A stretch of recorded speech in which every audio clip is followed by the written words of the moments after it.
This video is brought to you by Squarespace. The time is 10 minutes before 6 o'clock. This is Radio Caroline on 199, presenting music all day long. 60 years ago this week, the Beatles released their fourth single. She Loves You not only captured the spirit of a new generation, but symbolized the true sound of Beatlemania. It is without doubt not just one of the Beatles' most important records, but one of the most important in the history of popular music itself. In this video, we'll look at every aspect of it, including its composition, its recording, the reaction from fans and the press, as well as an unprecedented forensic examination of its sound. I'm Andrew from Parlogram, and welcome to the incredible story of She Loves You.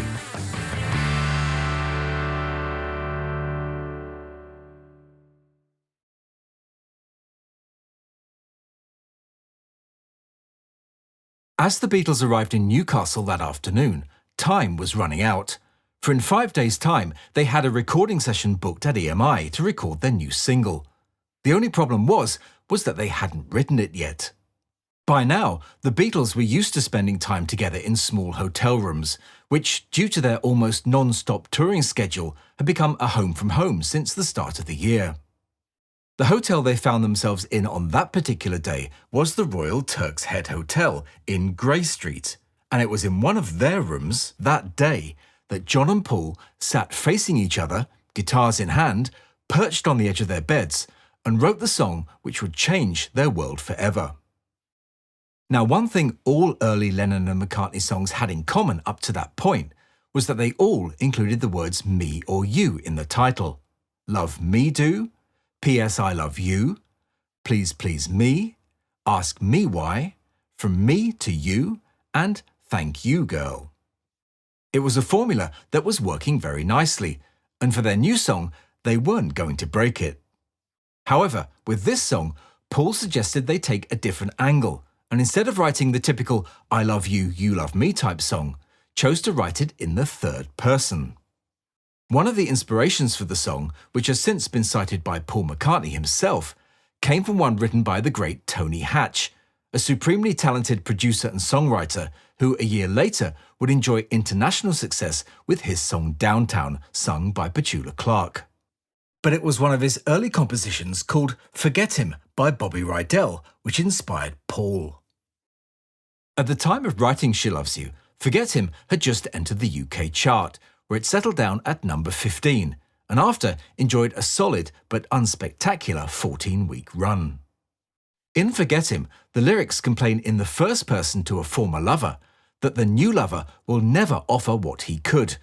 But in She Loves You, the Beatles take this one step further by making the singer an observer of the relationship who conveys a message and acts as a go-between from one lover to another.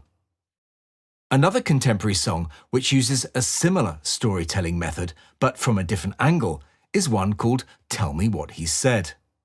Written by Jeff Barry, the man responsible for other 60s classics such as Do-Wah Diddy Diddy, Do-Do Run Run and River Deep Mountain High, Tell Me What He Said was first recorded by American singer Ginny Arnell as a B-side of her 1960 single Look Who's Talking.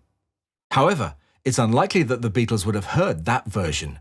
But the one they certainly did was the one recorded by fellow EMI artist Helen Shapiro, which had been a number 2 hit the previous spring. Like Forget Him, Tell Me What He Said is also a messenger song. But in this case, the singer is telling the go-between to apologize to her lover and tell him that she wants him back again. So thinking about it, She Loves You could easily be the song carried by that messenger.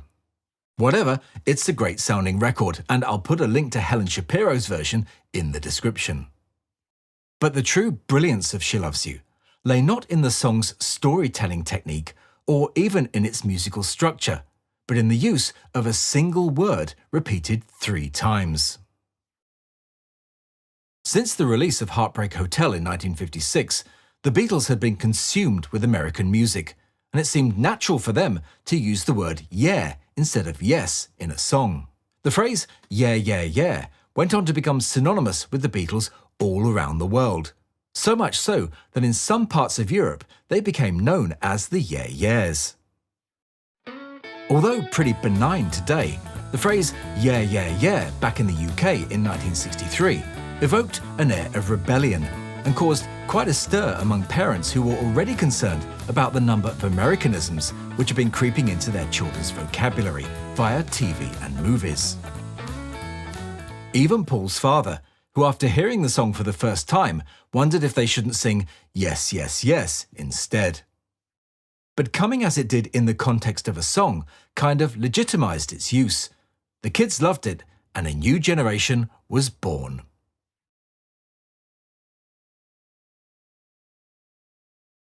After writing She Loves You in that Newcastle hotel bedroom, the Beatles had only 3 days to rehearse the song before playing it to George Martin at Abbey Road. But they'd worked hard on it, and the basic arrangement had been done, even down to the major sixth note in the harmony on the final "yeah," which apparently had been George Harrison's idea. However, on hearing that final chord, George Martin thought it sounded corny and too much like the Andrews Sisters, and was sceptical about using it. But the more they rehearsed it, the more he was convinced to leave it in. Chief engineer on the session, Norman Smith, was also sceptical, not just about the chord on the end, but about the whole song itself. And he remembered glancing at the lyrics on a music stand and thought, "Oh my God, what a lyric! This is going to be one that I do not like." But when they started to play it, he, like George Martin, quickly changed his mind. Also in attendance that day, in his position as second engineer, was Geoff Emerick, whose first job that day, assisted by Mal Evans, was to remove a number of hysterical teenage fans who'd managed to storm the studio to get at the Beatles. This security situation had begun earlier that afternoon, when the Beatles met in the alleyway outside the studios for a memorable photo shoot by Terry O'Neill. Up until this point, the recording setup in Studio 2 had been pretty standard, but Norman Smith was determined to get a better sound, especially out of Ringo's brand new Ludwig drum kit, which was making its debut appearance at this session. In order to do this, he employed a compressor to reduce the dynamic range of the drums and bass guitar independently, instead of together as was the usual practice. Also, in order to get a more prominent driving rhythm sound, as Geoff Emerick put it, he suspended a microphone over the drums. Together, these two elements created a sound unlike any of their earlier recordings, and became one which would continue throughout the rest of their recording career. The effect on the drum sound is most noticeable when you compare the Abbey Road recording of the song with one made by the BBC, which used a more traditional mic setup. Just listen to the incredible difference in tone and feel of the sound in these clips. She loves you, yeah, yeah, yeah. She loves you, yeah, yeah, yeah. As well as being the first appearance of Ringo's new drum kit, the session also marked the debut of George's Chet Atkins-style Gretsch Country Gentleman guitar. John used his Gibson J160E, which was plugged into his Vox amplifier. The session to record She Loves You and its B-side I'll Get You filled 3 reels of EMI tape, unfortunately none of which exist today. Rumours of their existence have circulated over the years, but none have ever been proved. And, as it wasn't destined for inclusion on an album, it's likely that they were destroyed as a matter of routine not long after the single master was made. The tapes had certainly gone by November 1966, because they were nowhere to be found when George Martin needed a stereo mix for the A Collection of Oldies album. Instead, he was forced to create a simulated stereo mix from the mono one. She loves you, yeah, yeah, yeah. She loves you, yeah, yeah. Now, despite there being many photographs of the Beatles taken both outside and inside the studio that day, unusually, none of the session's actual paperwork survives. Therefore, it's unknown exactly how many takes it took for the song to be recorded, and all we have are theories and speculation as to how the song was put down. For example, some have speculated that George Harrison's guitar fills were either overdubbed or even recorded on a separate tape and mixed in at the editing stage. And Geoff Emerick said that the vocals were overdubbed after the rhythm track was recorded. Although scheduled to end at 5:30, the session finally ended at 10:45 p.m. But whilst the Beatles, knowing they had recorded something special, left the studio on a high, there was a significant amount of work to do for the engineers before the lacquer could be shipped off to the pressing plant at Hayes. If you're an artist, be it animation, films, or music, and want to get noticed online, why not create a great-looking website with Squarespace? Squarespace is the all-in-one website building platform which has brought success to countless artists and entrepreneurs online. Don't worry if you've never designed a website before. Squarespace's award-winning templates, coupled with their state-of-the-art drag-and-drop technology, will allow you to customize every detail of your site and get it optimized for both desktop and mobile. You can monetize your content by creating members areas, where site visitors pay a membership fee to access gated content, such as classes, seminars, or other audio-visual content, at a price you control. Then, learn where your site visits and sales are coming from with Squarespace's detailed analytics tools. Head to squarespace.com for a free trial, and when you're ready to launch, go to squarespace.com/Parlogram to save 10% off your first purchase of a website or domain.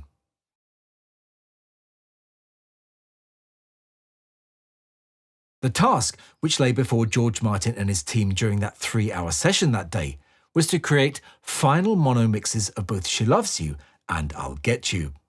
Mixing I'll Get You was pretty straightforward, as no real editing or other post-production work was necessary. She Loves You, on the other hand, was not so straightforward. Listening to it today, She Loves You sounds like a fairly simple and straightforward song. But analysis of the finished recording reveals not just a number of edits, but significant changes in the sound itself. With the Delta or direct-to-mono recording system having now been abandoned, She Loves You was made solely as a twin-track recording, i.e. with the instruments in one channel and the live vocals in the other. Therefore, the only way to add overdubs was to make a copy of the performance on another machine while adding a new element. But this addition of another tape generation meant a reduction in fidelity, not to mention an extra layer of tape hiss. So in an effort to avoid that, George Martin would make a copy with the overdubs added, and then edit just the overdub sections into the monomix of the basic recording. Therefore, only the overdubbed sections would have the extra hiss, and not the whole song. Recognizing that the Yeah Yeah Yeah refrain was the strongest part of the song, George Martin had the Beatles overdub an extra set of them throughout the track, which, although increased their impact, also increased the number of edits in the final mix. Now, despite their previous single, From Me to You, also containing a number of edits, they are for some reason much more noticeable on She Loves You, especially if you know where to listen. And I must warn you now that once you hear them, you will never unhear them.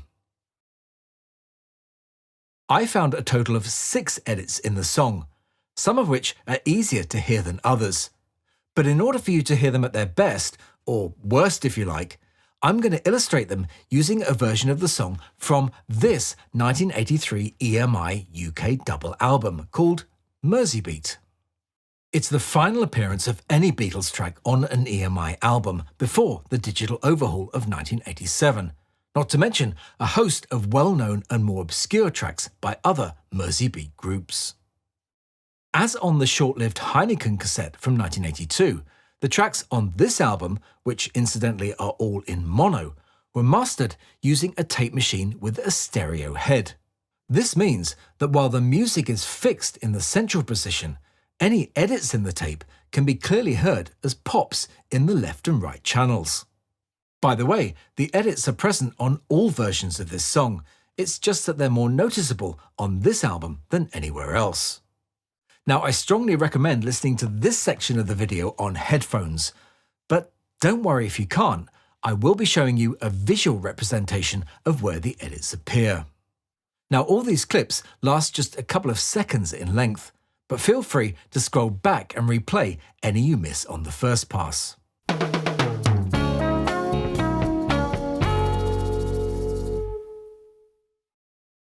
The first edit occurs just before the 12-second mark, on the second beat of the bar before the first verse, right in the middle of George's guitar figure. See if you can hear it go by.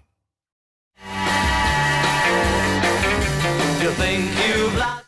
The second one is at 37 seconds in, on the second beat of the bar before the second verse, and like the first edit, happens in the middle of the guitar figure.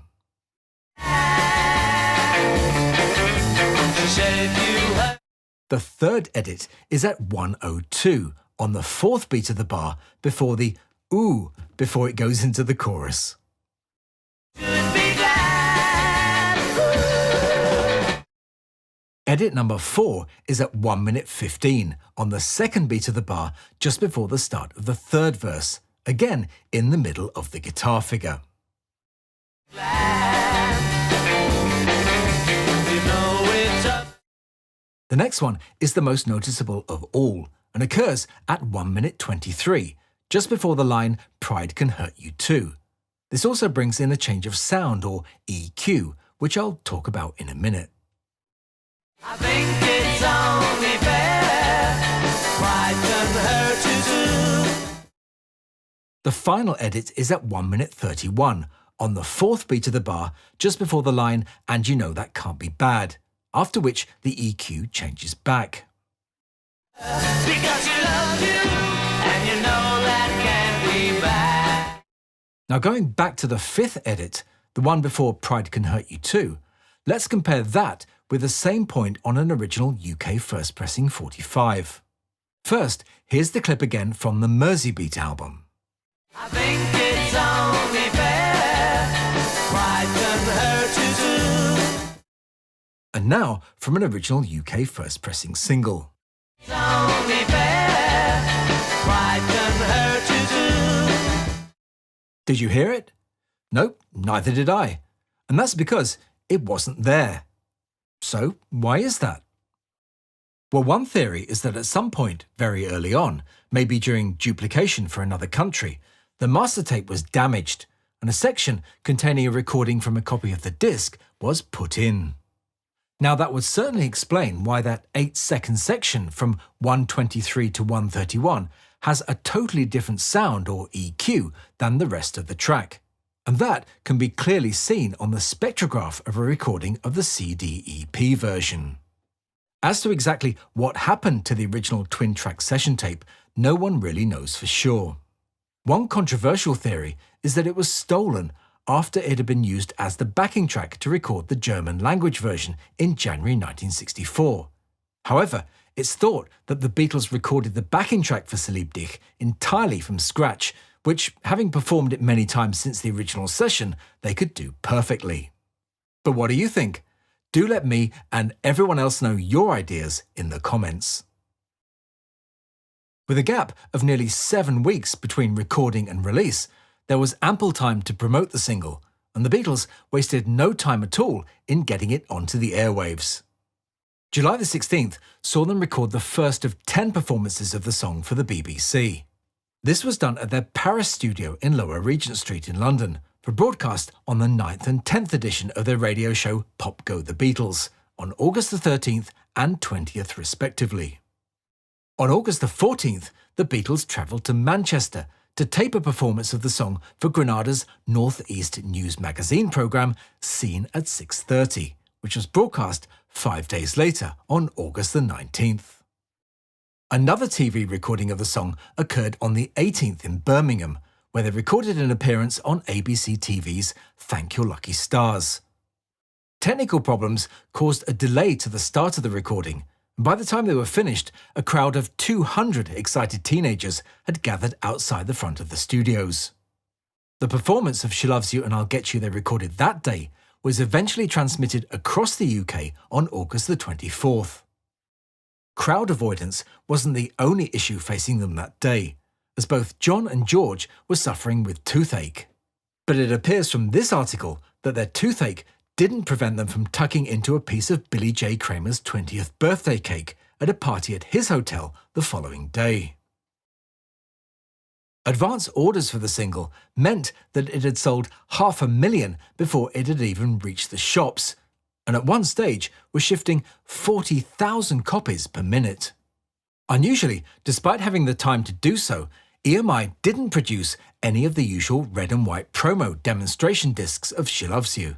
Copies sent to reviewers were regular black-labelled stock copies, with factory sample stickers on, together with an additional red A or topside sticker. But whilst the fans went mad for the record, the music paper reviewers were less than enthusiastic. Despite general consensus that the record would be a hit, they, like the rest of the British establishment at that time, found the song, in particular its Yeah Yeah Yeah refrain, distasteful, and they didn't hold back in their criticism. This review by Don Nickel appeared in the music paper Disc and complained that, quote, "What a pity it is to waste such energy and rhythmic enthusiasm on such an ordinary song. The lyric is feeble and unimaginative. I would have thought that a team of such youthful vigour, riding on such a wave of approbation, could afford to set its sights a little higher than this. This song's about as ambitious as sitting in an armchair waiting for your pension to be delivered." Ouch! A fellow disc jockey and Saturday Club host Brian Matthew called it banal rubbish. New Record Mirror struck a more diplomatic note, admitting that they couldn't find anything to have a go about. She Loves You entered the charts on the 31st of August and hit the #1 spot on September the 14th, where it stayed for 4 weeks, after which it was replaced first by Brian Paul and the Tremolos' Do You Love Me, followed by Jerry and the Pacemakers' You'll Never Walk Alone. Almost uniquely in chart history, it returned to the #1 spot once again on November the 28th, where it stayed for a further 2 weeks before being replaced on December the 12th by their next single, I Want to Hold Your Hand. In the end, it remained in the charts for 31 consecutive weeks. She Loves You became the first Beatles record to sell 1 million copies in Britain alone, and became the UK's best-selling 45 ever, and remained so until January 1978, when it was overtaken by Paul's Mull of Kintyre, a video about which you can also find elsewhere on the channel.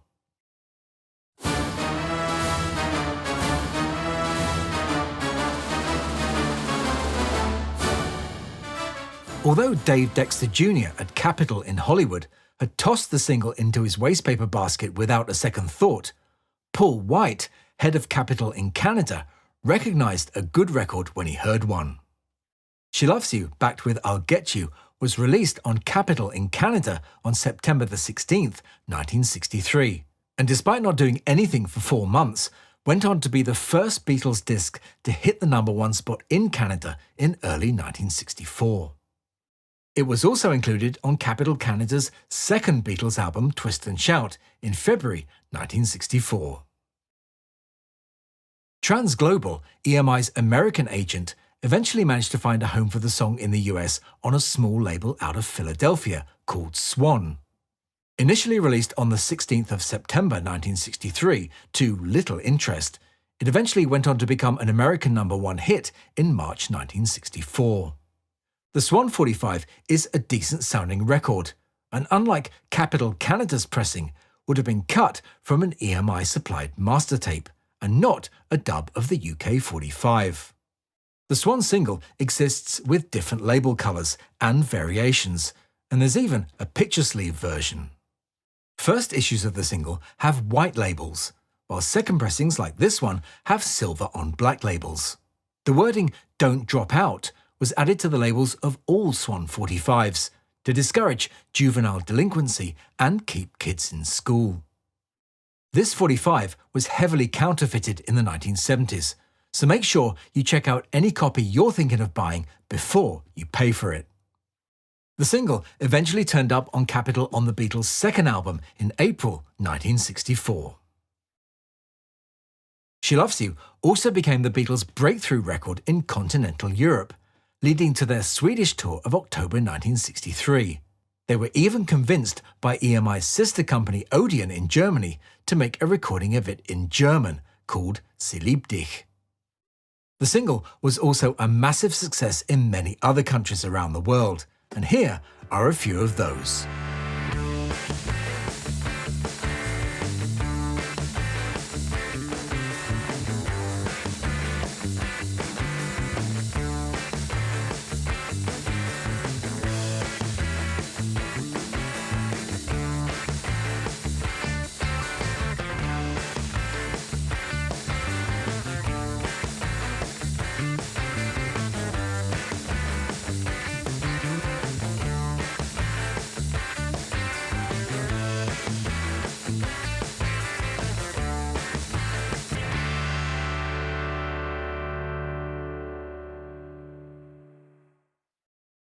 Despite having been released many times on many formats over the past 60 years, I still think the best way to hear it is on the original UK 45. However, the version on the Million Sellers EP from the 1992 CD EP box set we looked at a few weeks ago is up there too. Hearing a true stereo mix has for many been a kind of holy grail experience, and it's one which will be achieved very soon on the newly remixed, or should I say demixed version on the forthcoming remix album, which at the time of recording this video has not officially been announced.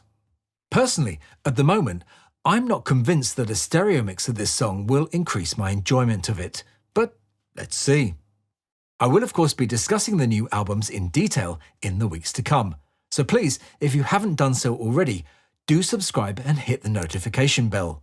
It really does make a difference, and of course, it means you won't miss out on any future videos. Also, while you're here, why not check out our Beatles offerings on our website, parlogramauctions.com, or browse our YouTube channel, where you'll find over 200 other videos about the Beatles and their music.